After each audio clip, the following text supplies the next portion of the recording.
Let's see if anybody shows up today. There we go. I think we should be in business here. We never are this early. This is a very rare occasion for this crew.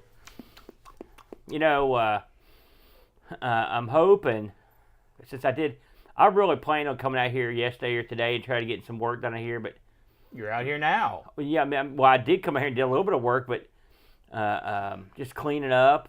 So because I want to start hanging out here. But man, I did too much this weekend, too many shows. I mean, I hit the wall. We need to get out here and we need to stock that cold. But yes, cold ones we need to fill this up, and we need to clean the filter in that air conditioner because that's going to become a necessity real soon. Okay, yeah, that's probably a good idea. Really, we should probably. Well, we need to start getting rid of some. We need to get rid of this crane. It's stuff, there's always stuff you plan on doing, but I always end up. Are you planning on selling that crane, or are we just going to get rid of it? I'm going to sell it, yeah. Okay. It's a good crane. Why am I going to sell it? Somebody will buy it. I mean, I don't know, if somebody gives me $100, $50, whatever. Yeah, I don't think you'll ever get 100 out of it. I don't know. We might get 100. Especially now that One-Up's got their crane machines. I saw their crane, yeah. But I mean, it's got a good hook in it. What's up, Uncle Larry? What's going on, man? Thanks for coming in. We're super early today, so we thought we would just start early. You can see we're found. See, we're excited. Yeah, we figured we'd get it up. But yeah, I do want to get the stuff out of the basement of your kid's house while the getting's good. We really need to get down in there and just Buck, and really get in there and do a good hard look around and make. Well, we can't pull everything that we want out of there. No, wherever we put it. Yeah, but we want the Xbox. I might actually take the quarter pusher and bring it down to the house. Yeah, where you put it? Sunroom. Would your wife be cool with that? I think so. Yeah. I think she'd get a kick of playing it. Thank you, hey. TLNA. TLNA. I don't know what that is. I can't remember the song I was mocking now. Oh well. Did you? I don't know the name of the song. Did you? Speaking of slightly speaking of TNA. Yeah. Did you see Maven's interview with Shelton Benjamin? No. Shelton Benjamin? No. Yes. You need to look it up. He goes over. Shelton's awesome. Yes. And he's talking about some of his big spots. Yeah. Like he goes over the super kick with Shawn Michaels. Oh, he man. He goes over a couple of the ladder spots. Yeah. And he talks about how he did them and what hurt and what didn't. Incredible. It's funny to me. I know, normally me and you never talk about wrestling, but Shelton was in the WWF like his whole career. Yeah. He literally went from college to the WWF's farm system, OVW, and by the way, he went to college with Brock Lesnar. Yeah. And so he grappled with Brock every day. He talks about that. And but he was a top shelf wrestler. Actual wrestler. Top shelf. And so he got to WWF, and he was in the World's Greatest Tag Team, and he had a solo run with his mama, which was great. I love that. He talks about that too. His mama was great, and that was but they got rid of that. I never understood why. He talks about it. And then this guy, every time they would put a rocket on him, they would destroy him. They abused this guy for years. He's one of the top guys, and they abused him. So when he got picked up here recently by AEW, like people are like, oh, here, look, Shelton's old, and he's a job guy, and he went in there, and he's had the best run of his career by far. First of all, he's still in incredible shape. Oh, I mean, it's incredible. Yeah, he is. Hey, Picard, make it so, brother. I would say he might be bigger now. Well, he's teaming with Bobby Lashley, who's a freak of nature. Yeah. So and they also old. So these two old, and the thing is, they don't look old and they don't wrestle old. And in AEW, they're like two giants, and they roam like dinosaurs. Like Shelton in the match, he'll just be getting pummeled, and finally he'll be like, screw this, and grab a guy and go, whoosh, and just like throw him like 6 foot in the air. The guy's like, ah! So yeah, he's awesome, and he's also a legitimate death machine that should never be screwed with. Yes. Both those guys, because Bobby Lashley did MMA as partner. They're called the Hurt Syndicate, and their manager's MVP. Remember him? Yep. So, and they're a great trio of guys. So yeah, I'm happy for Shelton because when they got brought in, a lot of people were kind of down on AEW picking those guys up because they were sort of like job guys in the WWE. Like, they didn't see anything in Shelton at all. And so he can go. And Shelton came in first. He went to Japan for a little while, where it was a good move because that's he'd be awesome there. But he's in his element now. I mean, you can tell his confidence, and he's cutting promos and stuff. But he was never a promo guy. He's totally fine. He's having a great time. So yeah, it's nice to see guys who get kind of screwed over in promotions come up somewhere and like have a lot of success. It makes you happy. Yeah, well, I mean, I highly recommend it. It's only about 25 minutes long. I watch a lot of Maven stuff. Yeah. Maven's another guy. I mean, well, he's a good talker, but he'll fully admit he didn't commit to the bid. Well, I mean, I don't know. He had his moments. That thing when you just seen him more because there was a famous, probably his most famous bit ever for Maven. He came out in a Royal Rumble, and he threw the Undertaker on the top rope, and I was watching that, and I was just like, oh. And then Undertaker destroyed him. But it was so funny. And the spot he hit was that drop kick to the back. Yeah. Perfect. It was the spot of his career. Well, it was perfect unless you look at it. He killed the Undertaker, but he had hit him hard. So, yeah, that's good stuff. Last weekend was the Royal Rumble. And they had WrestleMania. Mm-hmm. They had 2 nights. That's why I was looking at the Royal Rumble pinball machine right there. And they drew like, I think it was like 60-some thousand one night, 60-some thousand. They drew like almost 70,000 for each night. And I was listening to Frank. Frank went to a Metallica concert on Friday. He went to a Metallica concert last night. And this is just, it's Metallica. They do 1 million concerts. They drew 86,000 at both shows. Yeah. So, I mean, it just puts things in perspective sometimes. And I'm not the biggest Metallica fan, but man, somebody loves them. I'm not a fan of Metallica. At all. But that's fine. I like some of their tunes. It's funny, I was talking to Bo the other night about the drummer. I was like, gotta give that guy credit. He's a really good musician. Bo's like, no. He said, that's crap. All the great drummers think he's garbage. And like, Bo buried the whole band musically. I was like, man, I never heard that before. When I was still working up at Dow, my coworker loved Metallica. Yeah. And this was they'd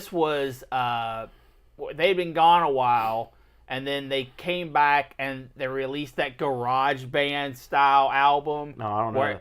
Well, it was an album where like they didn't record it in the studio. All right. They either didn't record it in the studio or they recorded it in the studio, but they purposely made it sound more almost grungy. Yeah. And he was so excited when that album came out. Yeah. And he put it on, and he was like, oh, here we go. And he's like, ding. It was like the worst garbage you've ever heard. And even he was like, huh. I was like, I don't know about this. Can you imagine seeing 110,000 people to see George Strait? I believe it at one time. He was a huge deal. I know what Metallica was going for, because if you listen to, and I don't know how it sounded. Now this was back in like 2004. Right, but I know what he was going to. If you go back and listen to like the very first album from like Black Sabbath, right? They all recorded it in a room in a studio. Like, because Black Sabbath to me is your ultimate like garage type band. I mean, they put them all, it's the way they used to record back then. If you listen to that album, it's got a sound that you can't generate in a studio, not without a lot of help. Right. It sounds gritty in a good way for that sound. Like, you wouldn't want to record like a Lady Gaga or something like this. But for a band like that, it made the songs better. Well, the problem and so you're trying to emulate that, and to pull that off, you've got to be really, really good. Everyone has to be really, really good. There you go, Bo. Metallica's not really, really good. I gotta ask you, Boater, how you feeling, buddy? Boat drank some bad mojo last night. I'm glad to see you're up and about, man. I'm sure if I know Boat, he got up at 6 in the morning, reading in his like sunroom. That's good, man. Yeah, I do. Some of the bands were better in that surrounding. And what would they like? You wouldn't want to hear like a garage sound out of somebody like Queen or ABBA. No. But there's other bands that it works for. Here's my problem. You can't go past that point and then back up and go, oh no, this is our true sound. Well, but he wanted to try. Well, it failed. Like, miserably. you ever heard that song, Eve of Destruction? Yes. Barry McGuire, he said he went, I think that was his name. He got drunk the night before. Plastered. And walked into the studio out of his mind. And they recorded that. I think it's like the first take. It just went in there and sang it. And like, if you listen to it, it sounds, you can't ever do it again. And he never could. And like, even he's like, I don't know what's going on. Like, but he just hit he was there. It was the right amount of bourbon or tequila or whatever he's drinking. Some people can pull that stuff off. Who was it? Janis Joplin has an album. They call it the typewriter tapes. That's because Nancy used to listen to it. And they recorded this album in an apartment complex where the walls were so thin that if you listen closer to the recording, you can hear the neighbor typing. Huh.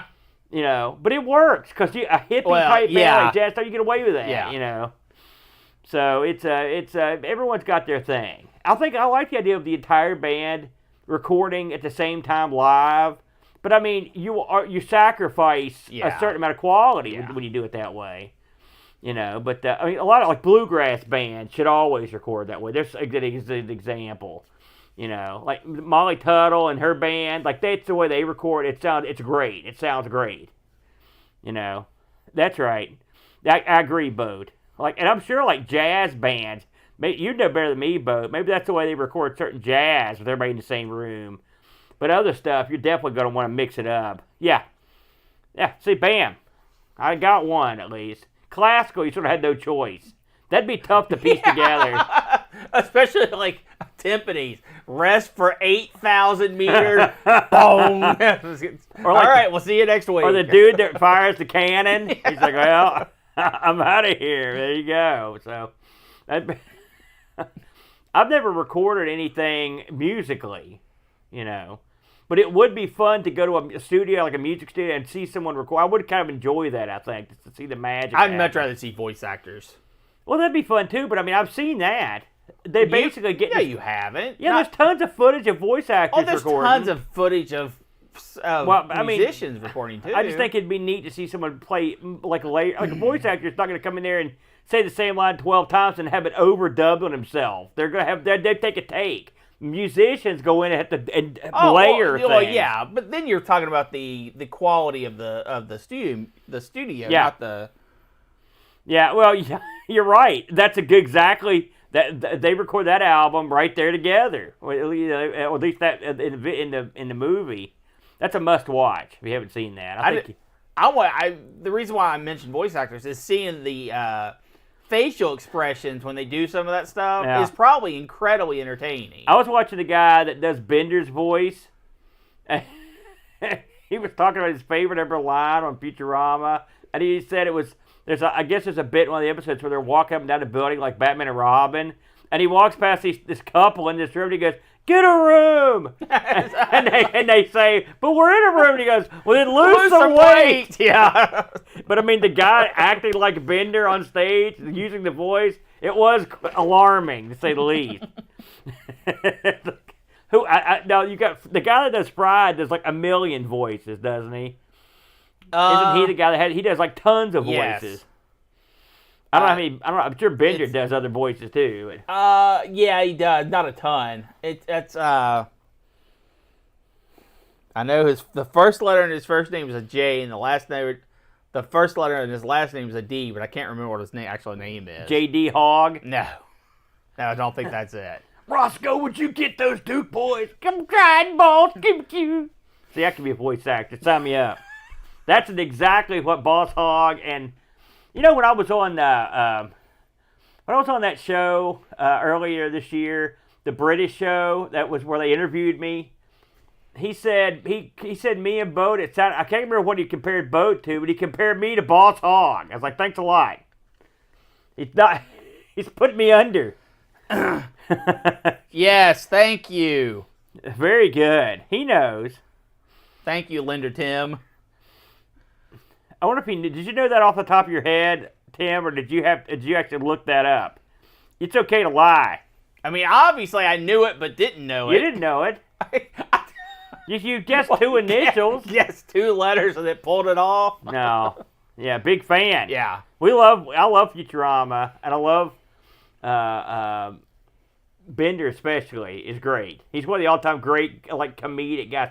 Hey, did you hear at the end of the month the new King of the Hills are coming out? Now that's going to be interesting.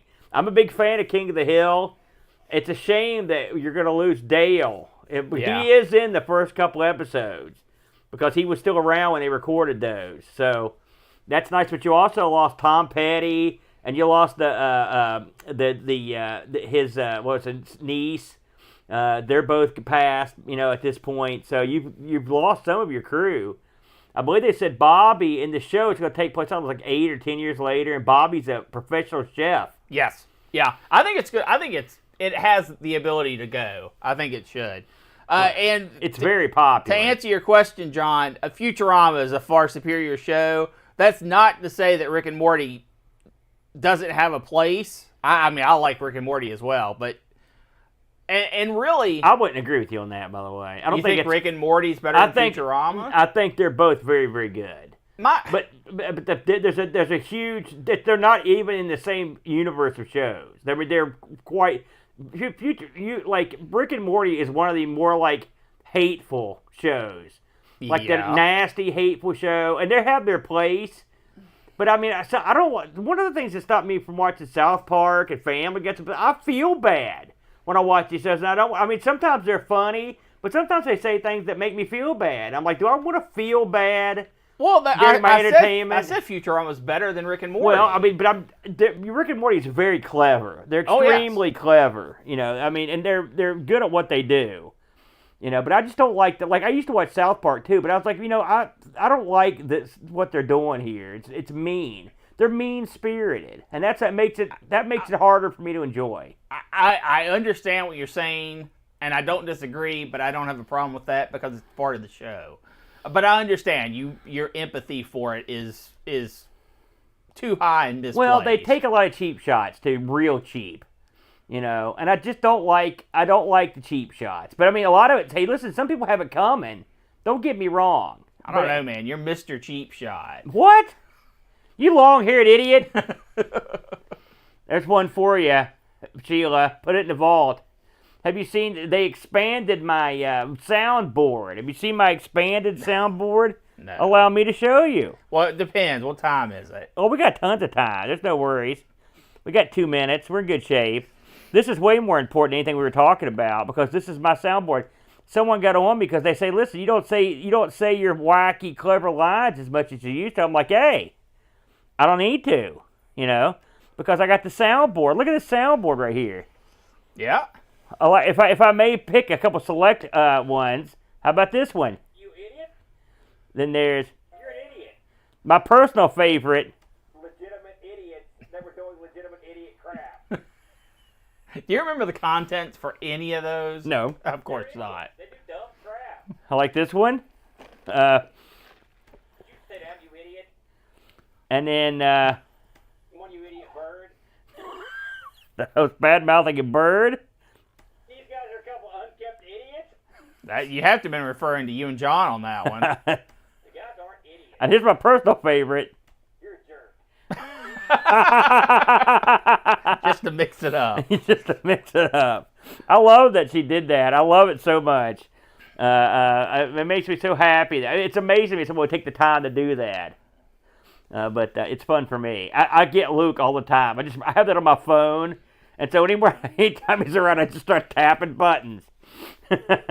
You know me. If I could get a device that just did that, I'd have it on me 24/7.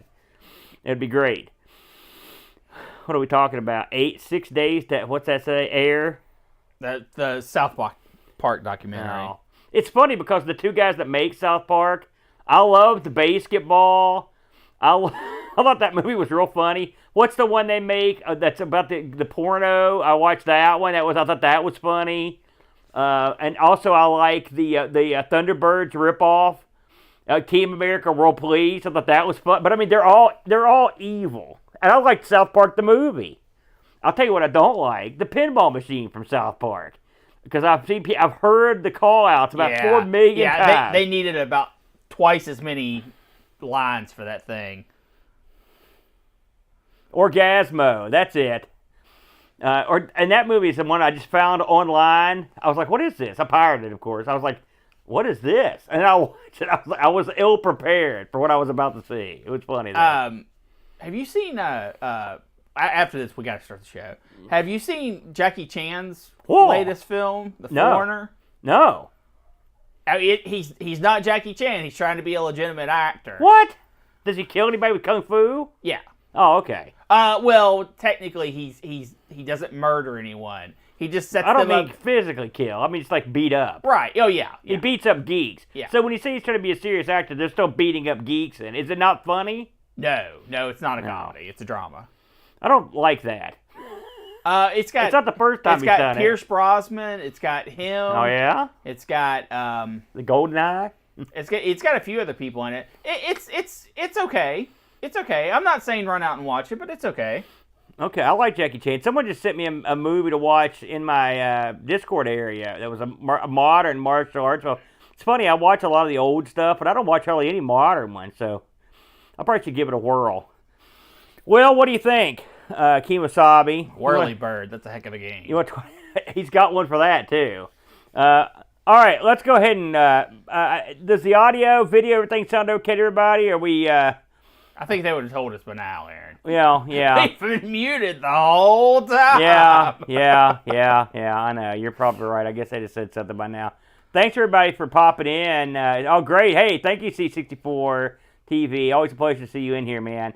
All right, we're going to go black, and then we're going to come back and do a thing. It's going to be, we're going to do something. All right, here we go, everybody.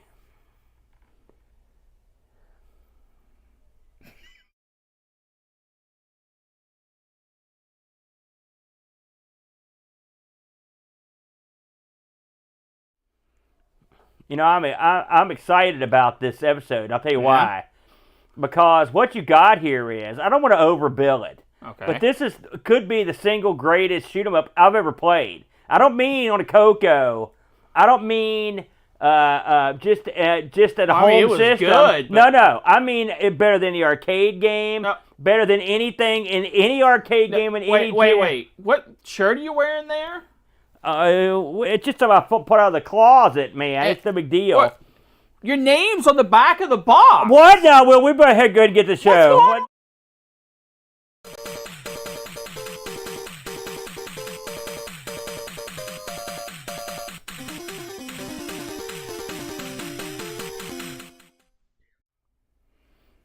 Hello, everyone, and welcome to another episode of the CoCo Show. I'm your good buddy, your good pal, Amigo Aaron, joined by a man who's always filled with a happy rainbow. It's the Brent.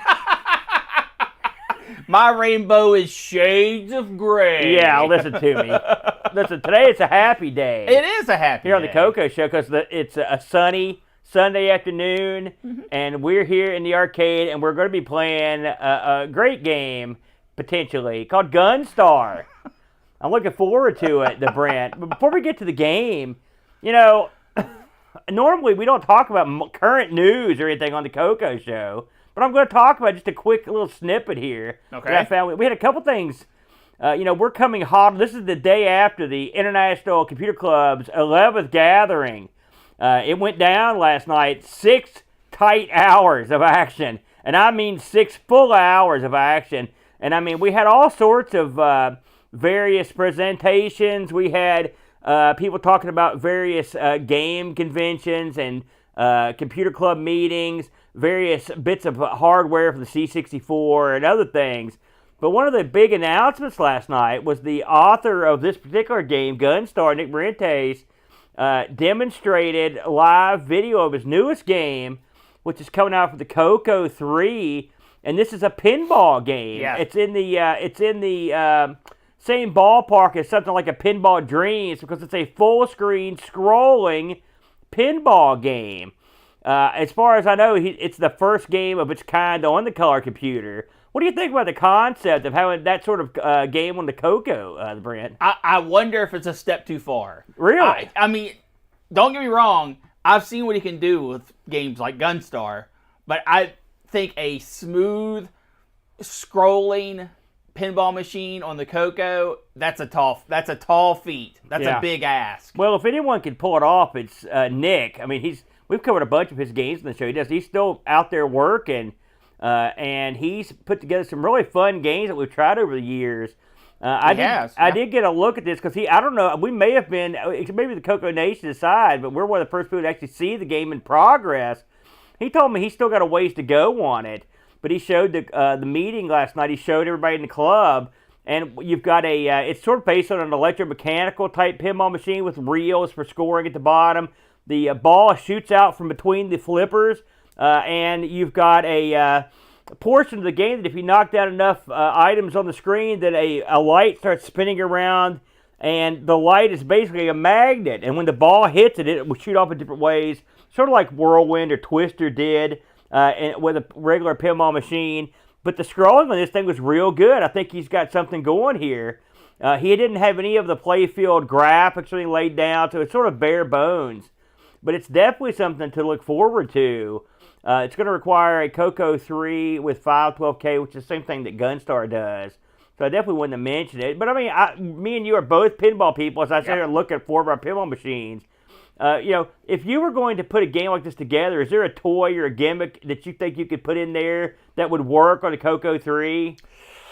Oh man, I don't know anything about the programming of the CoCo 3. But you know what would be kind of cool? What? If you could hit a switch or something and invert the colors like the CoCo can do. That would be bizarre. I've never thought about that. I can see, some lanes being put in. I like the light show, so maybe I get some additional lights in the playfield. But I really did like what we had on offer. I thought it was very interesting. We talked to Jason Warrens from RetroRewind.ca last night. This is something that you're definitely going to want to keep your eyes and ears out for. In fact, I'm not sure this is always supposed to be announced, but the cat's out of the bag now. We're not sure if this was supposed to be announced, so let's announce it again. Well, here's the way it went down. We had Frank from Retro Rewind on the show, but he had to leave early. He couldn't stay for the full 6 hours because he had Metallica tickets. But he did leave Jason there, and Jason works for Retro Rewind. So without even asking him or consulting him, I just put him on the spot. And I said, "Listen, what's coming out?" And he was like, he beat around the bush for a while, and finally, as we were getting ready to finish up, and he goes, "Oh, by the way, the CoCo SDC 2's coming out." We were all like, "Whoa!" And I could see old Curtis Boyle going like, "Hey!" I'm not sure we were supposed to mention that, but it's cat's out of the bag now.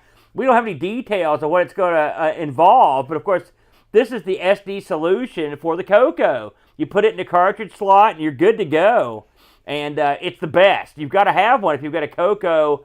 Any of the CoCos, you've got to have one of these things. It makes everything exponentially easier. Yeah. It removes your need to have an actual floppy drive.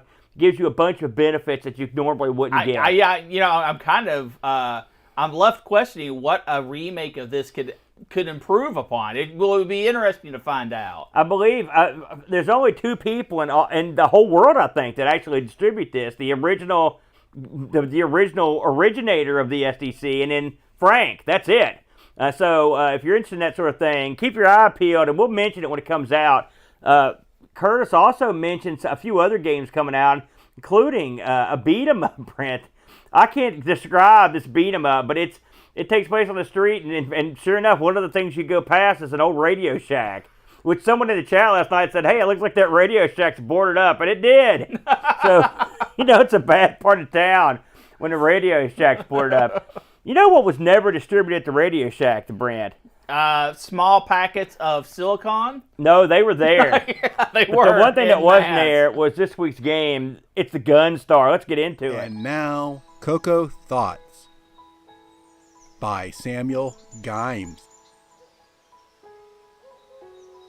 Wait, I thought we were playing FunStar. So, I couldn't help myself. I think Samuel Gimes' stuff is definitely underseen. Please check him out on YouTube. He's Samuel Gimes. He's got all sorts of interesting things to say about games. But GunStar is a lot like FunStar in a lot of ways.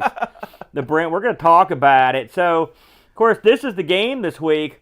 I'm going to hold it up here for the camera. Look at that sealed copy right there. It's GunStar. Good thing you waited until we were in a small window in the corner. Well, to do that. I didn't want to blow people's mind with the GunStar. So we're talking about GunStar. This came out. The copyright says 2019, but I think it came out early 2020. I think they finally, when it finally came around. Of course, this is for CoCo 3 512K variety. I will say before we get too deep into this, I mentioned this last night during the ICC. If you don't have a Color Computer 3, you should go get one now. We were talking. Well, you should have gotten one 6 months ago. Well, I know, but I'm saying this so 6 months from now I don't have to feel bad. CoCo 3s are becoming a rare commodity, and they are going for, I've seen them sell routinely for $400. And if you have a CoCo 3 and you haven't extended the memory on that to the 512K, it's a cheap thing to do. Yeah. And you also should consider putting the advanced processor in your CoCo. If you haven't done that yet, it gives you about, I think they told me, between 7 and 10% speed bump. Doesn't seem like much, but when the deal goes down, it makes a big difference. Yeah. The Brent. And you're not losing anything. Yeah, no. Oh, no. It's an easy thing to do. I swapped mine out myself, and it was no problem at all. And I'm a doofus, so I don't know what I'm doing. So let's talk about the GunStar, the Brent. Again, this is a CoCo 3 exclusive, and this is fully put down by Nick Marentes. Nick has done many games that we've covered on here, and I think this, one thing with Nick, he'll do a puzzle game, and he'll do, like I said, a pinball game. He'll do an action game. And this is his is basically the SHMUP. This is the SHMUP game, He did like Donut Dilemma. He's done a bunch of these different games. This is the SHMUP game. This game puts you in the driver's seat of the GunStar, and you've got to keep these aliens from taking over the Earth. And if we're not going to remember, they don't just want to come down and chill. They want to eat everyone on Earth. It's not good. You don't want that. You know what? I say we let them win. Well, my goal is to eat so much that I make them sick. That's the way I'm going to do it. This game is you can play this with your regular joystick here. You've got your it supports the RGB and composite. Now, we'll talk about the different looks of these because we filmed a little bit of both. The footage you're seeing is Brent and me both playing this. We both had to just record ourselves playing it.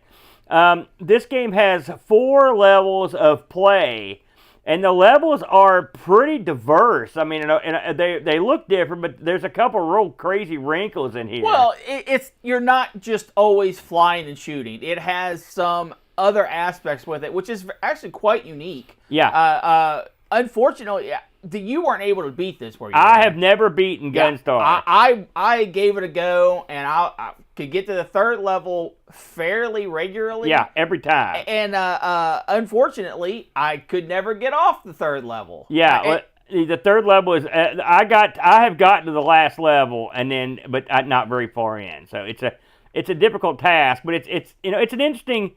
The game is not your usual shmup. It's a whole different take on it. Now, I want to talk, before we get into the game proper, I want to talk about what Nick brought to the table here. We've played a ton of shooter and shmup type games on the CoCo and on other 8-bit machines, and there are some good ones and there's some bad ones, but they mostly have the same things in common, and that is you're going vertically or horizontally on a screen that scrolls most of the time, and you shoot the bad guys, and that's pretty much the long and short. But there's one thing that you often see in the arcades, you very rarely see on the home computers, especially the older ones, is in a lot of arcade games, you get a little sideways action.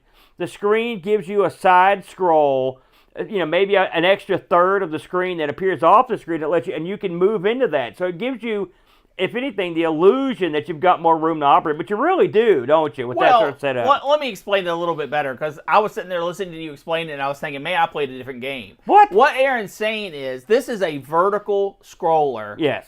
That will allow you to scroll the screen about 1/3 in either direction of your main center to the left and right. And what that allows you to do is get more real estate. and without having to shrink everything down. It's very welcome on this game. It really, you use that extra space. It doesn't go to waste. So this comes up, you load this up, and it comes up with a loading screen, and then it loads in. As far as I can tell, that's all the loading is at the very beginning of the game. At least I haven't seen any because more. it takes a second. It takes 20 seconds for it to, or 30 seconds for it to fully load in. Yeah, once. And then but once it loads up, that's it. It comes up with a nice opening screen, and then you're given the choice between Hero and Wimp. We'll explain what the differences are when we get to it. When had you ever tried this before this week, or had ever seen this one? I think I had played the first level. I think I played it at one of the boat fests. Yeah. But no, this is the first week I sat down and said, okay, I'm going to play this game. When this thing first comes on and you're playing, what were your initial thoughts? Well, first of all, it's got an incredible title screen. Yeah, it looks really nice. It looks way deeper than what you'd expect for the CoCo. When you actually start the game proper, first of all, you're like, wow, these graphics far surpass what I expected. The scrolling far surpassed what I expected. And the enemy AI, which they're just locked in patterns. Each one of them has their own little thing that they kind of do.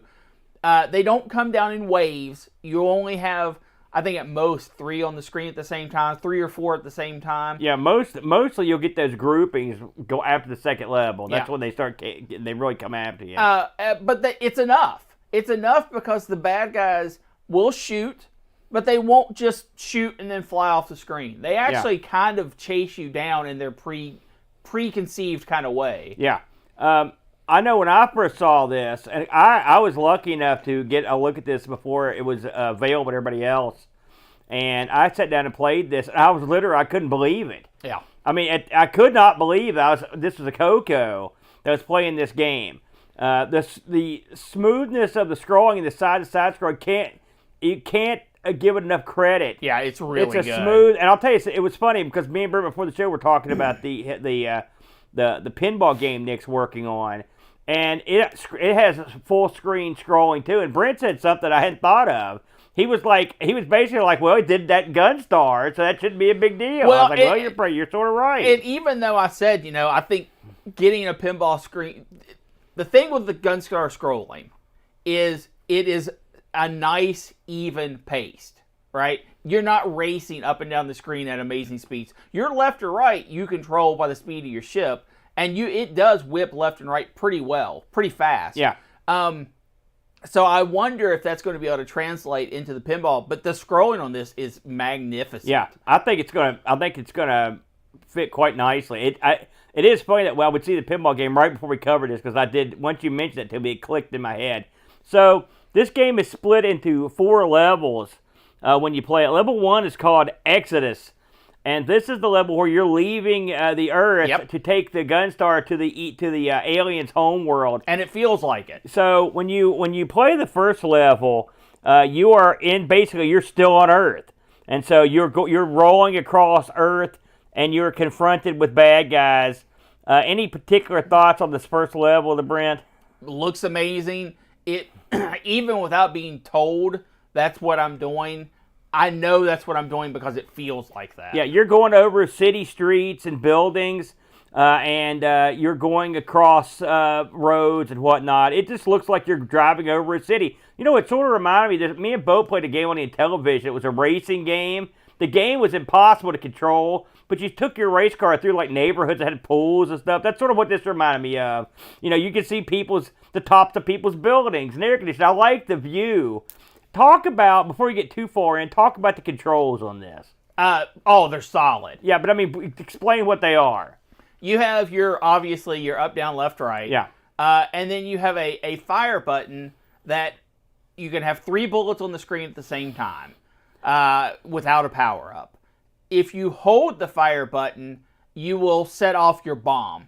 And you have a meter that fills up when you collect different things, different power-ups in the game that can refill that meter. You've got probably 3 uses for the screen wipe without having to get a power-up, so it's very fair.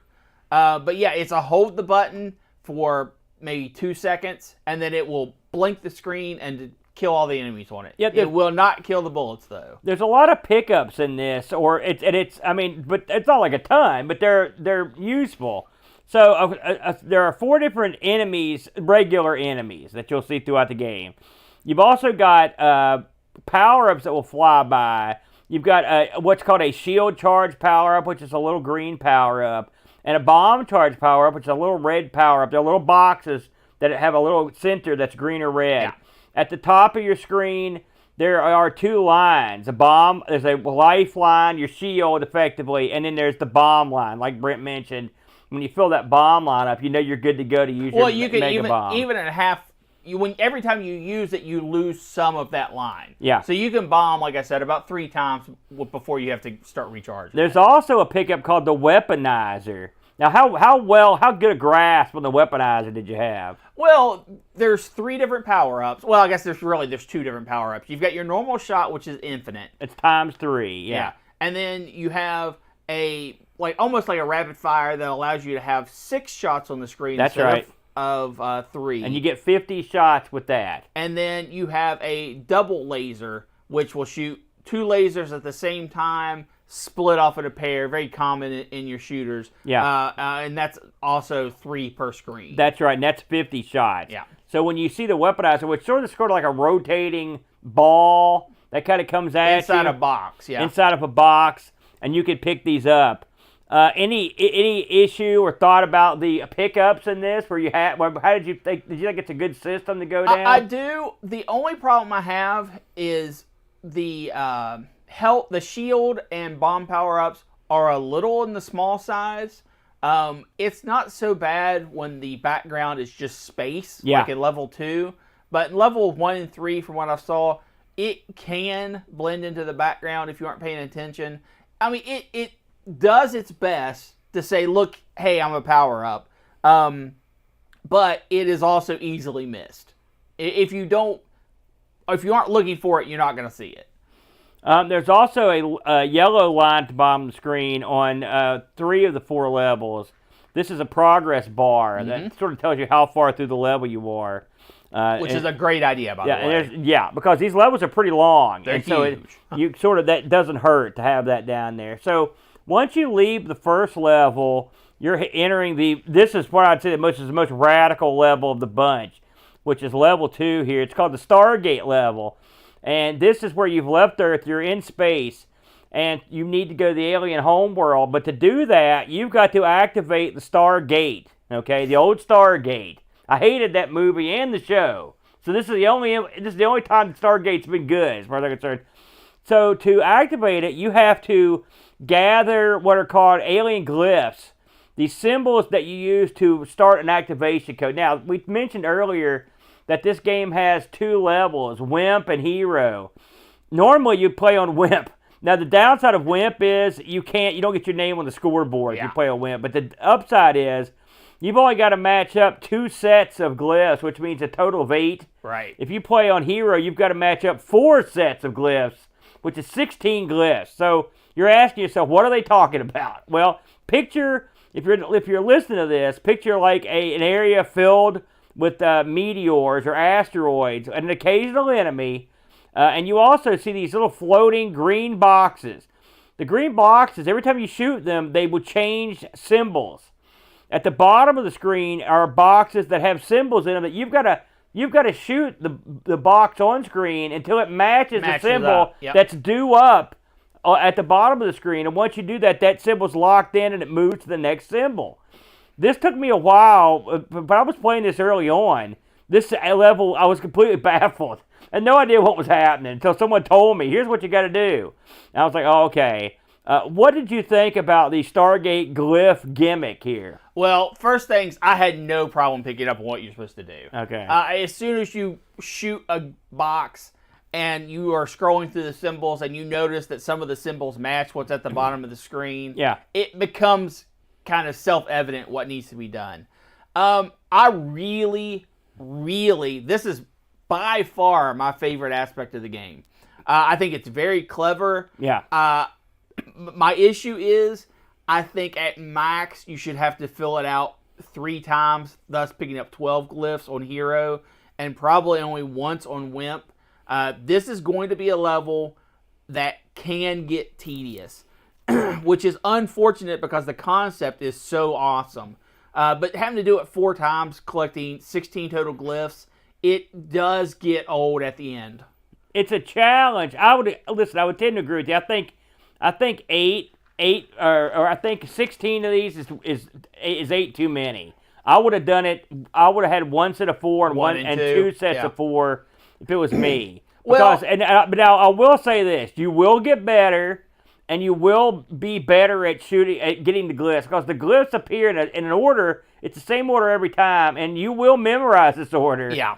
And there are a ton of glyphs that you have to shoot through. And the funny thing is, the thing you're shooting, it will sort of match your speed for a little while, but eventually it just goes away. Yeah. And it's going to float down the screen. It's going to float through whatever's in front of it. So sometimes when you get ready to pick it up, it's in a meteor. So you've got to make a choice. When you fly into a meteor, your shield starts draining in a hurry. So you've got to make the choice. Do I want this thing that bad, or am I just going to wait for the next one? Because they keep coming, so you can wait for the next one, but then you have to go. It's another round through that area. You're still fighting off the bad guys that come down the screen. Right. My biggest problem with this level, and it's because it takes so long to get through it, there isn't enough challenge based on the time that you're spent doing stuff. Picking up the glyphs, putting them in the right symbols, is the challenge of the board. The rest of it is just, can you control the tedium enough to not go flying into the asteroids to pick up a glyph that's the right symbol. Still, I love the concept. I just wish it was, you know what I think would have been perfect? 3 sets of 3. Three sets of 3. 9 pickups, I think that would have been perfect. I would be okay with that. I will say one of the things I like on this level is, I like the concept too. It's because I've never seen this before. Yeah. Now, I'm sure it's not the first time something like this has been, but I ain't never seen it. And I've played a lot of games. One of the things I like with this level, it also has the side scroll that the other levels have, but the asteroids, it looks nice when you move. The asteroids sort of match your scroll, and it's cool. You get this sort of illusion almost like you're almost free roaming. I really like that aspect of it. That makes it a lot more fun. I remember, I believe I read that in the newest version of this game, because they revamped it, and I guess Nick keeps updating this stuff occasionally, but in the newest version, I believe that I read that this has a time limit, that if you haven't gotten all the glyphs, I think it's like about 16 minutes, something like that, the bad guys just stop coming, and at that point you can just concentrate on getting the glyphs. But you never want to be in a single level for 16 minutes on a shooter. No, you don't. You don't want to be doing that, because that would be bad. Now, this level also has something that is quite amusing, if anything, and that is the end boss. So once you get all the glyphs you need, depending on what level of gameplay you picked, you will be confronted with the gatekeeper, a huge NPC ship. What'd you think about this guy when he honed into view, the Brent? I wish this guy was a little harder. Well, he doesn't do anything but I like the size of the ship's great. You can even see the guy driving it. You can see his silhouette there. Well, I don't know. I don't think that's what you're saying. That's what I think he is. He's sitting in a little dome. I think you're peering through the portal. No, I think that to me, that's in my mind, you're looking at the guy driving the ship. That makes it better. That doesn't make any sense. But it's a fun little treat for the end of the level. Yeah. You've got all your glyphs. This is what you basically just have to shoot him down so that you can fly through the gate. I think it makes a perfect end boss. He doesn't shoot back. Of course, it's just a gate. Why would it shoot back? But it bounces around the screen, which makes it a little bit harder to shoot. I think it has a fair amount of health. Real fun. I think it's fun shooting him down. I like the fact that there's an end boss. I'm going to see how and here it says here, you're confronted by the gatekeeper guarding the Stargate. So I'm right. There's a little guy driving the ship. Nah, that's something. That might be what the artist intended, but that's not how I view you it. shoot the center of this guy. By the way, when he hones into view, you see his life bar appear on the screen too, which is nice. That was a nice touch. Yes. Once you get past this huge alien ship, you hit the Stargate. This reminded me of the Time Pilot knockoff we played a year or so ago. The stars sort of do this kind of a streaking effect. The warpy thing. What did you think of that? It was nice. Yeah, I liked that. And then that means you've hit the Stargate and you're moving on to level 3. Now, level 3 is called the Battle Zone. Okay, this is where you've actually gotten to the alien world, and now you're trying to get to the final area to take it out. The Battle Zone is also what I call the Death Zone, because this level is really tough. I think I've made it to the 4th level, but I'm not 100% sure, and I'll explain why in a minute. What did you think about the Battle Zone? This is definitely more like level 1. It has different. It's harder, a lot harder. Yeah, but it's the same concept. You're just bombarded with enemies that you have to stay alive for. There are far less pickups. You have to really manage your health and your bombs more here. Yeah. Power-ups are far rarer to pick up. So, and the enemies are equally challenging, I believe, but they feel like there are more of them. Well, the bad guys on this level are the irritating, like get right up in your face. Yeah, they're a lot more aggressive. You can't let them get on the same. Like the one thing we didn't mention is that your GunStar can move all the way up the screen or all the way back. Yeah, it's effectively got free roam of the entirety of the screen. Yeah. So, that sounds great, but the downside of it is that things can get behind you if you don't pay attention, or even if they get beside you. And these are the sorts of aliens, unlike the other aliens. They don't leave. They'll hang out and they'll come back towards you from the back. Yeah. And they're also putting out shots left to right. I want to talk about while we're here. I played this with the other color set. This has 2 color sets you could use, and I played this on the reverse color set, which if you're watching at home, that's what you're seeing now. At some levels, I think this color set made it easier for me to see the bullets, but on this one, it made it far, far harder to see the bullets, in my opinion. Did you try the other color set? I think you mentioned you tried it out. I did a little bit. I found that the other color set, I'm going to call it the wrong color set, because I feel like the game definitely was designed around the first color set. If you just watched it at home, do you see where I went over that blank area right there? I don't know if that's me getting to the 4th level, or it's still the 3rd level. I was never 100% sure, because this is as far as I got. If anyone in the Buck Owens is in the chat, and L. Curtis Boyle's here, you can tell me if this is the 4th level. Yeah, it is, because the line at the bottom is refilled. Oh yeah, your progress line. So I did get good. I feel better about myself. I think that the graphics for this, having the reverse color still be a usable thing, is neat. I like what they do for the enemy bullets in this game are almost like a squiggly. They're not just, your bullets are just a straight dash, goes up the screen. Yeah. Simple as pie to follow and see. The enemy bullets are almost like a box that spins, like a 4-segment box that spins. Yeah. And it allows it to stand out, even if the colors behind it are a little obscuring. So I really like that aspect of it. Yeah. And you can see that's about as far as I usually get right there in the game. And Brent got just about. It's funny, you got eerily similar spot when you were playing earlier. I got robbed. Yeah, Brent's game. Hilariously, Brent's game screwed up at some point, and he had to start again. I had a bit of a crash. Now the last battle, which is level 4, is the abattoir. The battle continues until you reach the alien overlord himself. I've never seen the alien overlord. I'd like to see him. I think he's probably be pretty awesome. But yeah, there you go. So that's your 4 levels. Before we get to the reviews on this, I want to talk a little bit about the sound. Now, you don't get a musical tune in this, but you do get some awesome digitized sounds, digitized gunfire, digitized explosions. What did you think of the sound? It's okay. I know that a lot of people make a big deal about it. Yeah. I thought it was good. I mean, for a CoCo, it was incredibly good.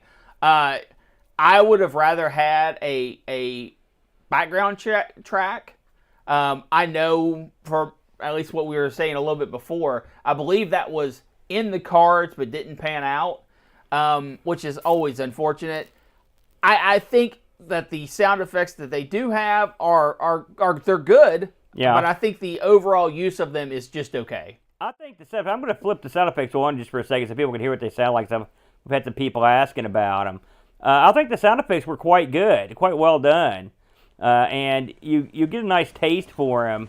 But again, I would have liked. I think, as I recall, and someone can tell me if I'm wrong, but I believe that the plan at one point was to actually have a musical accompaniment to this, well, and something happened. Let's let the people listen. Here you go.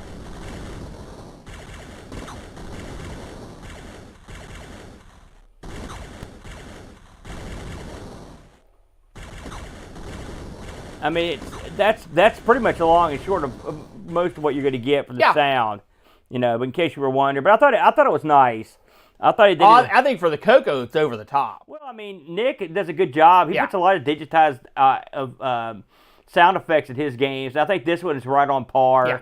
There's a little opening, almost like Morse code that when you start the game that comes up, or it almost sounds like a disc loading. Also, the beginning of every level has an incredibly loud and annoying beep. Yeah, yeah, it does. So no points for the beep. So before we get to the reviews proper, what do you think? Oh, this is top flight. Oh, you liked it? Oh, then. yeah. If you've got a CoCo that can play this and you don't have this, why? Yeah, well, enough said. I mean, seriously. Well, I didn't know where you're going to go. You never know. Yeah. And I will say, top flight. Full disclosure, I am wearing the GunStar shirt. I bought the GunStar shirt. I thought it was cool, and Nick was gracious enough to actually put me on the back cover here with the play testers. So the fix may have been in, but I also thought it was a great game. You notice on the back of this, my name isn't on this. Yeah. I'm on the up and up. It's a great game. Yeah. It's a great shooter. For the CoCo, it is incredible. We've got the one and only L. Curtis Boyle has chimed in on the Discord. I want to read this tome he left because I will say Curtis is he's in the loop. Him and Nick are real good buddies. So Curtis writes, after over 20 years of bugging Nick into finally doing a game that takes advantage of the Hitachi 6309 CPU upgrade on the CoCo 3, he produced GunStar, playing on a perpetually vertical scrolling landscape that also scrolls left and right under player control. The game features multiple levels, multiple level bosses, multi-channel digital sound effects, weapon power-ups, smart bombs, puzzle elements, and is all buttery smooth and challenging. And he goes into the various levels here. Curtis writes sneak previews as he was developing it and helping with the 6309 details since it was all new to him. Things like a weaponizer in which a player can choose the weapon they want to use. And it says here Nick prefers the double shot. Curtis prefers the 6-shot. I like the double shot too, by the way. I'm with Nick on this 6 shots one. much better. And the whole glyph system makes it unique, more unique than other games of this genre. It's difficult but not impossible, and it says here he's beaten it multiple times.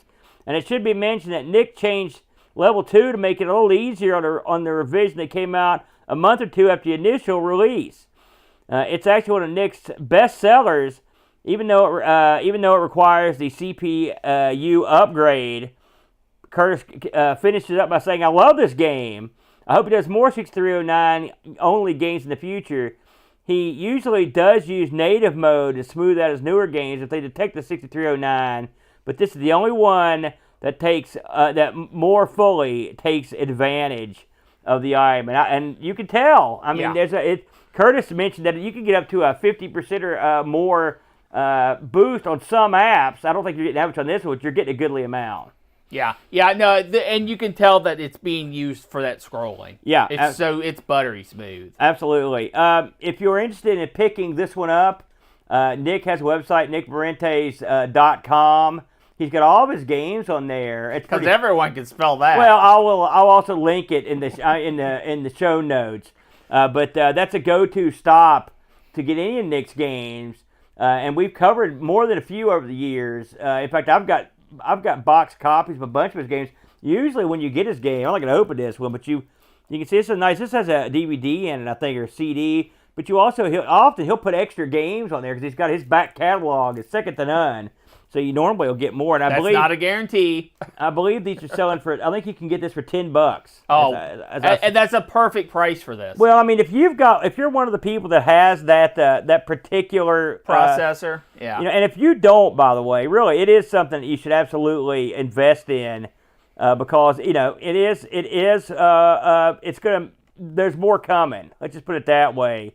Lots of good stuff coming, and it'll be a lot of fun. So that was our look at GunStar. I'm pleasantly surprised, the Brent, because you never know with you, my friend, on what you like and what you don't like. So the game selection committee has spoken, and when next we meet, I've never heard of this one. I'll be honest with you. But the winner, by a country mile, it says here, is a game called Caves of the Unwashed Heathen. I didn't know you had a game. Okay, apparently, maybe I've got a credit on that one, too. Caves of the Unwashed Heathen. Well, I'll look up when the next CoCo Show is. Tell the people what we're doing next week on the rotation, Brent. Next week, we are doing our makeup for ARG Presents. We should tell them what happened there. I was out ill, and then on top of that, I had some complications in my personal life that are better but not resolved. But, that we got to keep on spinning. So we'll be looking at the Pico 8 next week. Yeah. Pico 8. And we'll have our games picked out good and early this week so you can try them out. And a lot of those games you can play like right in the browser, so it's quite nice. The next show when we play Caverns of the Unwashed Heathen, a CoCo Show, will be June 22nd. That's the next time the CoCo Show spins up. It's always, we talk about this every time, but I love playing CoCo games. I love it. Because it's a lot, and the Amiga is a lot like this too. Like, you're getting games that you never got in the original run, and they're top shelf fun games. Yes. I mean, listen, I'm not saying this is the all-time greatest shoot 'em up, but what I am saying is it's going to exceed your expectations for an 8-bit computer wildly. Yeah. Wildly. Yeah. If you're like me and Brent, we play everything. We're sorry. No. Wait, that too. But I mean, we play everything from a kit computer all the way up to PS2. We do everything in between. So you look, and I'm sure a lot of you are like this. You look at the elements of these different machines differently. And so when they exceed your expectations, it's so glorious. Yeah, it is. It is. It feels good. It's so nice. So we will catch you for Caverns of the Unwashed Heathen next time we meet. And until then, make sure you play GunStar today. Also, all hell Nick Marentes.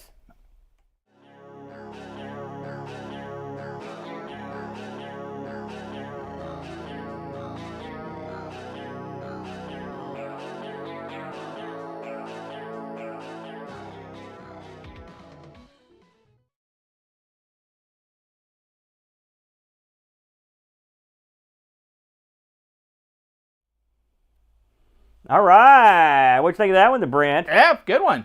Good game. Fun game. Oh, man. I'll tell you something. I am a big fan of this. Because I don't think I've played anything that Nick did I didn't like. No, he's got his crap together. Sometimes you get a real winner, and this is the real winner. I had a lot of fun. I like the CoCo so much. It's so simple and fun. Yeah, it helps. For me, even this over Amiga, the ST, everything, even the ZX Spectrum, but I enjoy the ZX Spectrum for different reasons. This is something I can actually think about when I played it when I was a little kid. Yeah. Versus playing it now. That's true. You actually have some nostalgia. Yeah. I will say, this is totally unrelated to CoCo. This is my 5th show in 3 days. No, was that, let's see, fifth show. So fifth show I did, including a block of 4 hours and a block of 6 hours. And so I know people are like, man, I'm sick of this guy. I apologize. I've only been here an hour and I feel that way. You will not see this much of me again anytime soon. But we're trying to get everything in. That's just the way it felt. But yeah, there will not be 11 hours of Aaron. Nobody needs that. You need to just do a sleeping stream. Yeah, maybe so. But we'll be back. I believe me and Boat. I don't know if Boat's still in here. I believe we're back again on Friday for Amigos. I'll double check and put it up because Boat changes on that sometimes. But it should be a lot of fun. We've done so many shows that I don't remember what the next game is on the Amigo. I think it's some sort of first-person shooter, so I'm sure it'll be fun. But we do hope you'll join us the next time around. And then me and Brent, when you have stuff like that goes down in the real world, sometimes you just have to move along. So there's nothing you can do about it. So we do apologize for missing that ARG, but I think we're going to be okay with that. I think people can get over it on that. I mean, what are you going to do? I think that our fan base is very understanding. Well, I think that's what you're trying to say. I can't even call them. I mean, they're more like our friends. I wouldn't call them. I think fans is a step too far. I'd say our friends are these very tolerant individuals. They are who are out there. We appreciate everybody. Thank you, all patrons, all the Twitch subscribers. Thank you, Scooby, for giving out Twitch subscribers and everyone else that did. We greatly appreciate you. I've seen a lot of you people over and over this weekend, so you've got no excuse. You've been in here a lot just like me. And thank you also for making the ICC a success. That was a big show for us. It was a lot of fun. We appreciate you. All right. I'm ready to quit now. We will talk to you guys next week. Have a good week, and we'll catch you on the flip side. Give them some love. Bye, everybody.